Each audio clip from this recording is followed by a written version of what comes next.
If there is a consensus or anything, it is this, that Alia Bhatt owns the screen in Gangubai Kathiawadi. In fact, Alia Bhatt has been owning her success for many years now. So I can't even call this Alia's moment. This isn't Alia's moment, it's Alia's decade and counting. She has displayed her range with a wide repertoire of movies from Urta Punjab to Gully Boy to now Gangubai. She's turned producer and she's done it all on her own terms, not just superbly talented, but also always irreverent, up for a bit of fun, never loses her sense of humor, and enjoys being somewhat cheeky. All of this makes her a personal favorite of mine, certainly, and also at We the Women. Let's bring up Alia Bhatt, who is joining us after a long day of shooting. So I'm feeling massively guilty for literally saying, hey, we can't do We the Women without you, but it's true, Alia. And so thank you.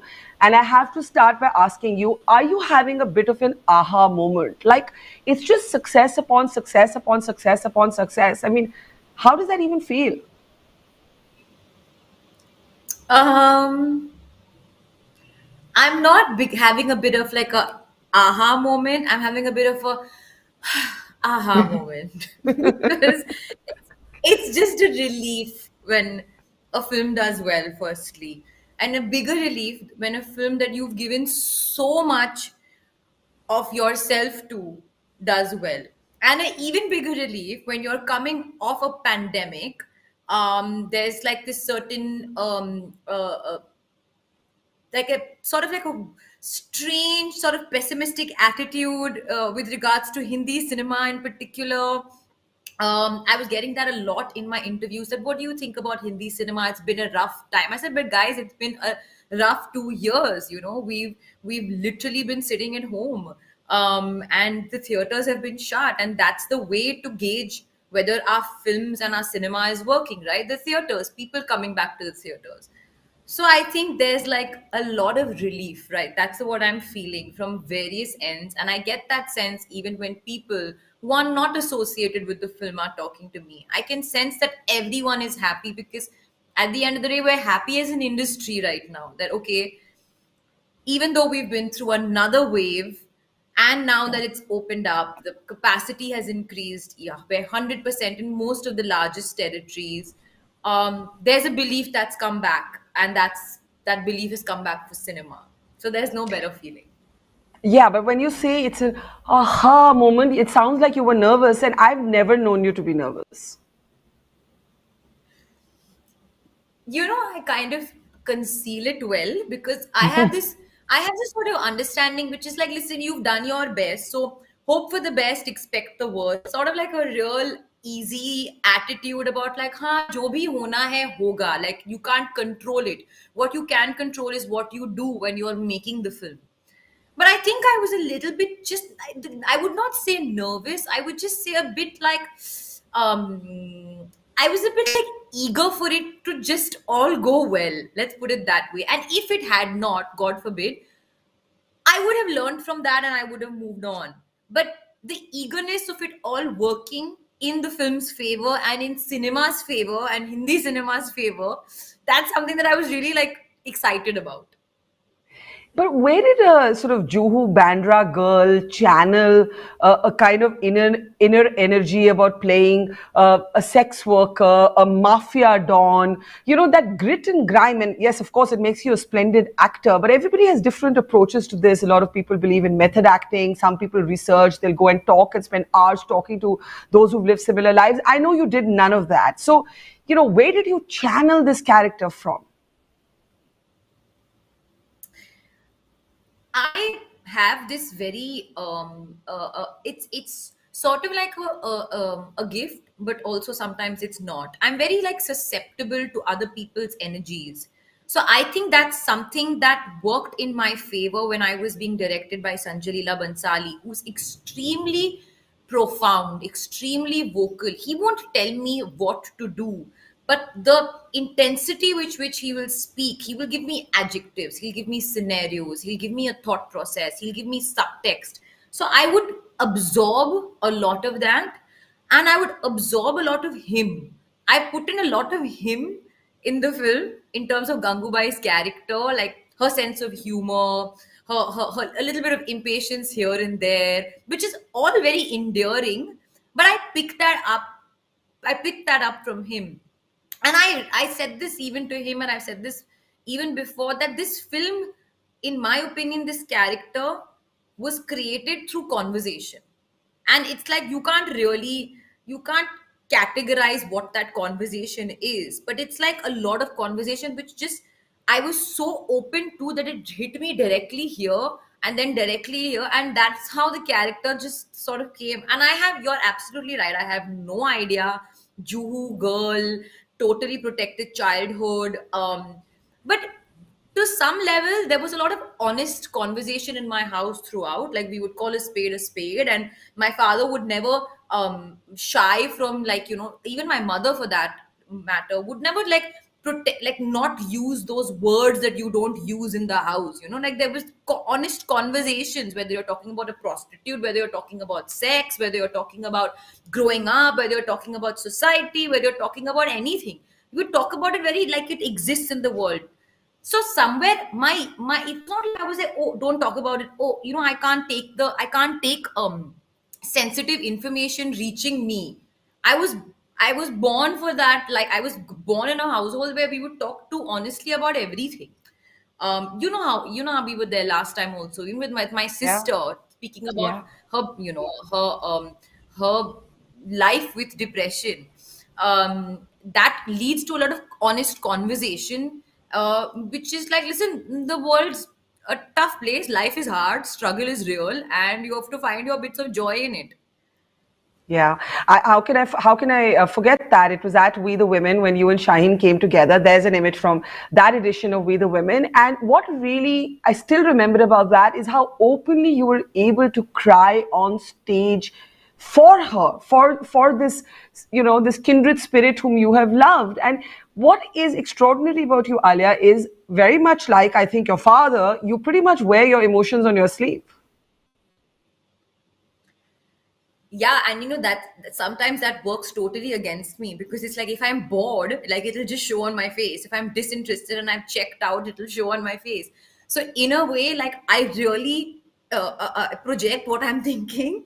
And while I think that works sometimes, most of the time when I'm acting, it doesn't work the other times when I'm trying to conceal certain feelings. But yeah, I think even about this crying thing, I face this so often, Barkha, when I like suddenly just tear up and people are like, "Oh my God, you're crying," and I'm like, "Why is it such a big deal? I Like, agree. do I you cry say all that the when you're time. happy?" Exactly. Like, I'm like, it's the most normal emotion in the world. Um, so exactly. So there was no like concealing of anger, jealousy, feelings. You live it all here. And also, what happens very often, because I'm an actor and because I'm, a public figure, I have to maintain a certain decorum every now and Mm. then. Even if I'm feeling a little irritable, I'm because I'm, who I am, I can't really project that onto other people, because the next thing you know, they'll be like, oh, Alia's a diva and she's throwing a fit. And actually, I maybe just be having a hard day, but okay, Yeah. fine, no worries. I'll hold it in. So there's a lot of bottling. I bottle a lot. And where I live vicariously is in front of the camera, because all that bottling just comes out there. So actually, it's very Yeah. therapeutic for me. Yeah, that makes sense. But do you feel I'm old enough to remember that there was a time when Alia Bhatt was very lovingly the object of many jokes, and the biggest compliment they would give you is, "Hey, this girl is so cute. She laughs at herself." You remember, like as I said, I'm like double your age, so I remember this moment. Do you look back at those times and say, "Ha, showed you, didn't I?" A little bit. I also believe, like,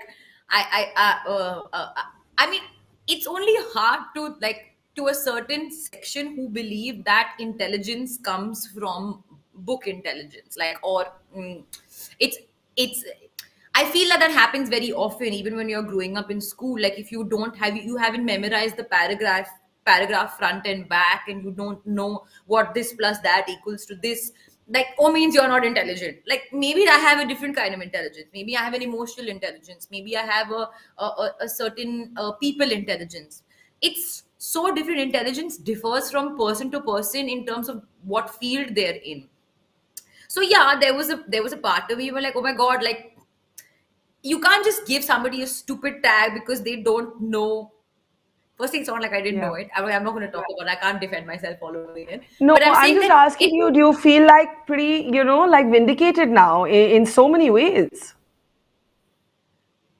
I would say vindicated is the wrong word, but I think it's happened now with time. Like this is my 10th year in the industry, so it's sort of like I've let my work and my presence speak for itself, and I still love the jokes though. Like I feel like even now, like when there are jokes and memes on, I swear on movies or like on the, I really enjoy them. And now maybe I'm not like really the butt of all jokes anymore, and there are other jokes around. But I really enjoy the creativity of memes. I think it's so intelligent, and like it makes me so proud of the people that Yeah. that are living in the country, that like they're so intelligent and they're so bright. Like I wish I could come up with memes and jokes like that. But when this happened, and it's a long time back, did you feel hurt? Like with the benefit of distance now, did you feel patronized? Did you feel caricatured? Did you feel bad? Did you feel pissed off? Like, what did you feel? No, none of that. It takes me back to the conversation that I had with my father once, where when I was really young, and he said to me that, listen, if somebody comes and tells me that I'm bald, hey, you're bald, I'm not going to feel bad because I am bald. It's a fact. But if somebody comes and tells you you're bald, you don't need to feel bad either because you're not bald. So you need to know who you are. So I was all like, what are they talking about? Like I'm the brightest person in the world. Well, you're super, super, super extraordinarily talented and entirely comfortable in your own skin. So, I think we all, I mean, some of us have known that, and the world has been forced to stand up and take notice of that. You've spoken a lot about your dad in this conversation. Let me ask you a little bit about your family. It's quite a tempestuous, volatile family full of characters that even the best scriptwriter could not have written about. There's your dad, Mahesh Bhatt, who has lived his life in full public gaze, from his relationships to his early tormented life to his relationship with his mother. He even made a semi-autobiographical film about it. There's your sister Pooja, who has bravely spoken about her battle with alcoholism and conquering that. There's Shaheen, and we remember this from We the Women, written a whole book and spoken openly about her battle with mental health issues. There's your mom, who is very, very outspoken, takes political positions even in this environment. And then there's you. Are you different from all of them, or do you just kind of cloak it better? I have a lot of opinions, but I feel like in a world that already has so many opinions, it can do with one less opinion. And also for me, it's like I'm a very different sort of like I have different um even in terms of my struggle. If I'm struggling, I'm not saying that I'm somebody who's always sunny, positive and happy. I have bad days like most people do, but even on the bad days I try and keep it light, because I don't want to rub off on, because I'm constantly interacting with people and I feel everybody's having coming from a bad day. That's what I assume on a daily basis. Yeah. So my inherent uh, um you know my koshish. I don't know why I can't think of an English word for koshish, but Effort, what I try effort, to effort. do, my effort, Yeah. my effort constantly is to try and just be light and kind. And I truly believe this, that if I don't have anything nice to say, I'm not going to say it. And that's why I don't talk about anyone, say anything. If I don't have anything nice to say, I'm not going to say it. And even if I'm having a bad day, I'll tell you that I have bad days, but I will try and still make sure that you're not, I'm not another reason why you're not having, like, why you're having a bad day. I think that's the way I go about it. And that's why sometimes it gets really hard. Sometimes it gets very overwhelming. Sometimes, I need to just like cut off, because I need to just conserve for myself, and I get to do that. And luckily I'm surrounded by people who are very, very understanding, my team, my family, my friends. Yeah, and that's it. I'm definitely not as outspoken as the rest of my family, but I choose not to be that way. Sure. But you said that you assume that everybody comes from a bad day. And I think that's so perceptive. And I'm going to assume here that you've come from, if not a bad day, a really long day. So I don't know if what we're going to show you next is going to cheer you up, or I don't know what you're going to feel. But we have a little surprise for you. We actually went and spoke to your father and your mother. And here's a little bit of a very interesting moment from what your dad, Mahesh, had to say about you. We said, tell us something we don't know about Alia. How do you really see her? And this is what he said. While everybody thinks that Alia's had a very smooth ride up there to the dizzying heights of stardom, the truth is that her real challenge began after she tasted instant stardom, the student of the year. Because as Bill Gates had said, nothing fades like success because it isolates you. And when you are young and vulnerable and you're intoxicated by the adulation, you can go really haywire and you can start believing that you're God's gift to mankind. But fortunately, she had her same mother, her same sister, and a father who had roughed her out from the grassroots to give her the kind of a feedback on where she was and where she had to go. And I remember clearly telling her, I said, look, Alia, long productive careers don't happen by chance. You have to feed it constantly. And I think what is unique about Alia is while she has this unquenchable thirst to go to soar higher and higher, she realizes that the talent of hers comes from a different part of herself. So she has been able to do this tightrope walking between keeping the locomotive of raising ahead going and fueling that, but also with tremendous empathy and a heart as open as a child. She soaks in life. Because what astounds me about her in Gangubai is she's a Jew girl, and she's brought up in a home which was hardly exposed to the film culture. From where did she pick all this up? And it's not only in Gangubai, but even when she did Urta Punjab, it was in the distant village of Ranchi. Even in I'm talking about Urta Punjab, where a lady who was a tribal lady who told me, how does she speak our language? And I said, I don't know. So I think her challenges actually began after she tasted success. And I know sooner or later you get power drunk. And so far, we are very happy that she has her feet firmly rooted on the ground. And she knows that she has yet to go to the depths of her potential. Mahesh, what makes you worry for her? I asked this question to the great Mr. Amitabh Bachchan when he had written a very generous letter to her after he saw some film of hers, and I was quite moved by his generosity. And I think even after Gangubai, it's written a very generous letter. I think it's a kind of a letter that only actors who make it in the movies would dream about, and she's got it there.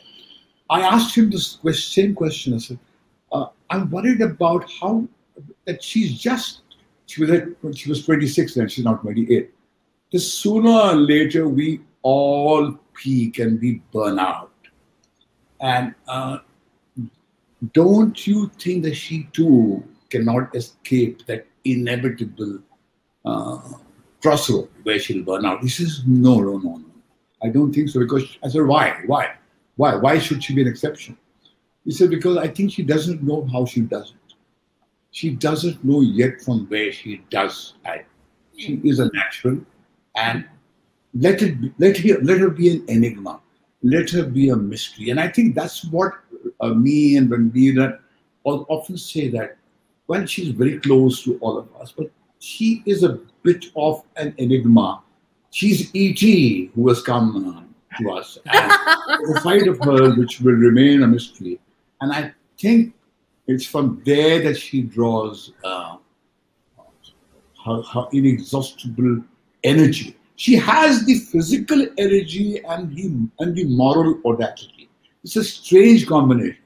When you combine these two, you have a deadly combination. I must say, without sounding falsely humble, that after Diwar, I mean, Diwar was one film which soared to unimaginable height and has become etched in the consciousness of the nation because of the Amitabh Bachchan's performance energy. I think Gangubai is a very special film, brilliantly made by Sanjay. He's given his heart to it. But there's something that Alia has brought, which is difficult to put into words, because when you try to simplify, you falsify. So let this rare bird be. Don't cage her, don't put her in a pigeonhole, and don't try to define her. She's as mysterious as life. So it's like one day she was born to us and she remains an enigma to us. And that's what I marvel looking at this child. An enigma, a rare bird, an E.G. E.T. Yeah, E.T. I'm sorry, E.T. Yes, E.T. an extraterrestrial object, a mystery of the universe. It's strange, but Ranbir says that to me all the time. And this is the first time I've heard my father say it to me. So he says this to me, you're a strange person, you're a strange being, and all. He says that to me, but this is the first time that I've actually heard him say this. Ranbir says that a lot. Like, he's like, you're an alien. What are you? You're an alien. Well, what does he mean? What does he mean by that? He also says you're an overachiever, and which you are clearly. But what does he mean? Does he mean that there are parts of you, does he and now your father mean that there are parts of you that are unreachable, ununderstandable to them? I think so, but I think I don't know. I don't probe too much because I find it kind of cute. So then I'm like, oh, so I just blush and I just take it in. But I think it's that only, that because people use these words for me, airhead, flaky, and I don't think I'm an airhead or I'm flaky. But yeah, I think there's a part of me which I guess they're like, okay, we're not really sure what this is and what this kind of consists of. But I think they also say it, like Ranbir says it, like even when he looks at my childhood photos or something like that, and he's like, look at your eyes. God, you're an alien. Like, what is this? What are these eyes? So he's seeing something which obviously I'm not going to be admiring my photo and seeing that.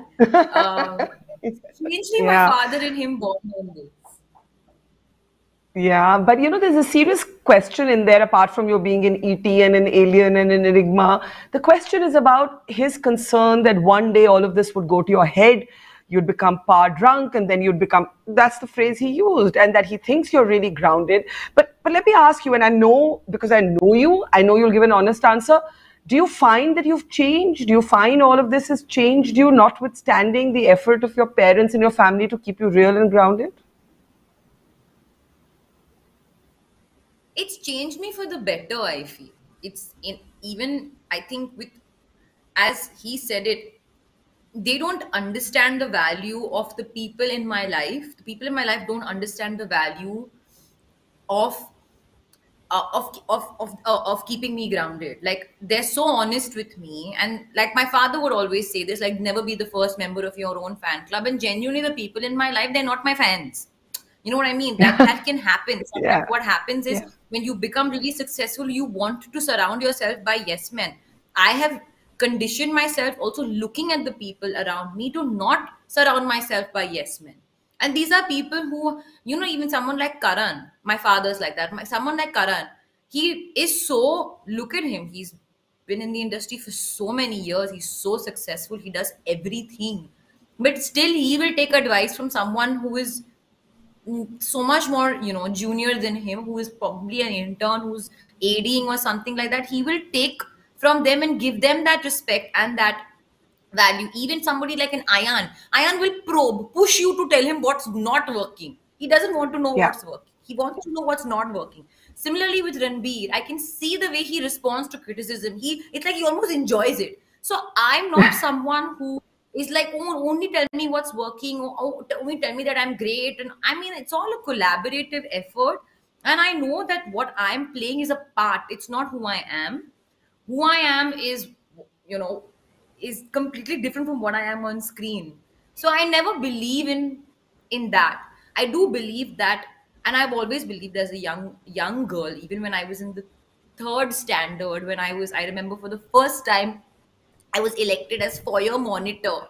And I remember being like, oh, I put the energy out there that I wanted to be foyer monitor, and it came back to me. So I believe in the power of my own manifestation, if you know, if I'm making any sense. And it Yeah. sounds a little bit philosophical, but I genuinely believe that. Like I dream and I pray and I put it out so hard that it does come back to me. So I'm very grateful for all of that. But other than that, I'm not like, oh, wow, kya shot diya hai. Oh, wow, I'm so great. I'm like, yeah, cool, cool. Now move on. Effort was done, and now you move on from it. Yeah, well, it's extraordinary, and may you stay that way. Now, I have a few minutes left with you, and we do have something from your childhood that your mom told us about. So, listen it.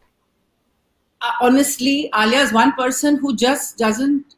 I mean, and this has been before she even thought of or got her first break. She was a young girl, a young teenager. She just never shared her problems. And I used to always kind of knock on her door. I would hear her crying, and I would say, Alia, please, yeah, tell me what's the problem. I can help you. You know, have some experience in life. She's saying, no, mommy, I will solve my problems. So she's always been this person who has always looked out for herself, and not only herself, her peers. So her friends also used to go to her like an agony aunt, and they used to also tell me the same thing. I thought maybe I'm a mom, so she doesn't share with me. But her friends used to complain about the same thing, that no, Alia will never tell us what's bothering her, what her problems are. I mean, I guess things have changed now. She's older and maybe, yeah, she does share more. But she's been this extremely self-sufficient, like, world unto herself, universe unto herself. And so the little anecdote that I want to share with you all is when she was about, I think, 2.5 or 3 years old. And we went to, in those days, there was the first supermarket that came out in Juhu, which was called Foodland. And that was my favorite haunt. I used to go and take the kids there for a little jaunt of shopping or whatever. And she was really small, and she used to wear these cute little frocks. And we were shopping one day in the aisle, and there were not many people, but there were like a few people dotted around. Now, it was a realization for me, because she came to me and she spoke in a way that she would not normally speak at home, because there was an audience there. I mean, they were not looking at her, but she was conscious of the other people in the space. So she said something to me. She said, I want to buy, Mommy, can I buy this? Can I buy this, please, in a very sweet way, but completely not like her at home. She's a normal, little kid. And I looked at her and I said, it probably was some chocolate. I don't remember what it was. And I probably thought it was bad for her. So I said, no. And then everybody started looking at her. So she pleaded to me in a way that was completely performance oriented. I mean, please, Mommy, please. And everybody was like so charmed and taken in that space. And they said, oh my God, how cute, how cute. So she knew there was an audience there. She was aware of them, and she was completely performing to the gallery. And I had no option as a mother but to say okay, because I would have looked like a horrible fiend if I'd said no after that little. So I said, okay, fine, you can have it. But it was a moment of understanding for me that I realized that she's got a gene in her which I don't think she can help. It's there, and it's going to come out irrespective of anything in life. It's going to be there. So I think that was the moment when I realized that she is going to be an actor. Whether she realized it or not, but I realized it. Do you remember this? No, I have no memory. She has mentioned this before. It just sounds so funny though when I hear it again. Yeah, but let me ask you in the end, Alia. I know you've had a long day, so I'm going to let you go. What would you, at 28, tell your 18-year-old self? Having lived that decade now, you look back, you're having a conversation with an 18-year-old Alia. What would you say to her? Oh. Well, there is a part of me that feels like whatever I've been through so far is resulted in who I am today, 10 years later. So there's a part of me that would not change too much. But there is one part of me that I feel even now I struggle with a little bit, and it's something that, because I'm in the film, industry, and I'm in the film business and I'm facing the camera, I think I've been very hard on myself through the years, with regards to my food and dieting and weight and the way I'm looking. And that's a struggle it's been constant. And everyone around me also would see it, but I would not see it. And while of course I have to be professional and I have to be correct and I have to I have, because I'm doing this as a job, I need to tick certain boxes, right? I feel like beyond a point there's a certain level at which I was almost being too hard on myself. So that's something that I would change and tell myself as an 18-year-old, 19-year-old, 20-year-old that, listen, just relax, put the effort in, but don't be so hard on yourself, because it does catch up. And it's taken me a lot of, in fact, I do therapy once a week, and almost like in 4 sessions, in like 3 months, I'm talking about body weight issues or body image issues. This is And it's now something or that back then? This is now or back then?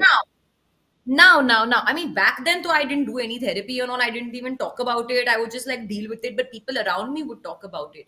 But this is something that now also I feel in the, with the Instagram culture and editing images. And I think it's become so, like, I feel sometimes that I want to just tell young girls out there to just be kind to themselves and to their body, to not be hard, because it honestly does not matter in a long term, like long shot. I always say fast forward to the future, doesn't matter, that curve doesn't matter. And I'm saying this to myself as well, and it's every day I have to tell myself this. Not every day, now I'm much better. Now I'm like, listen, I'll put in the effort, I'll go to the gym, I'll work hard, and that's it. Like, but I'm gonna have my moong dal halwa every now and then. I'm gonna have my French fry, because that's something that makes me happy.